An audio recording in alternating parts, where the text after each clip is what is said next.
موسیٰ علیہ السلام کی قوم میں ایک نوجوان تھا بہت بدماش، تو بستی کے لوگوں نے اس کو نکال دیا۔ اس وقت تو سارا نظام چار دیواری میں شہر ہوتے تھے، اس کو جنگل میں دھکا دے دیا۔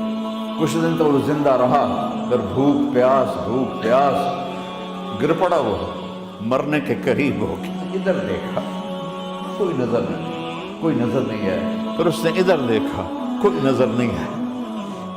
پھر اس نے بے بسی سے آسمان کو دیکھا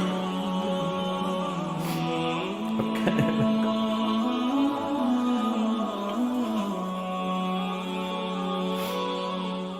میرے رب، مجھے سب نے چھوڑ دیا، میں تیرا گنہگار بندہ ہوں۔ میں نے ادھر دیکھا، مجھے کوئی نظر نہیں آیا، میں نے ادھر دیکھا، مجھے کوئی نظر نہیں آیا۔ میری نظر تیری طرف ہے، میں بہت گندا ہوں، مجھے معاف کر۔ اور اس کی موت آ گئی۔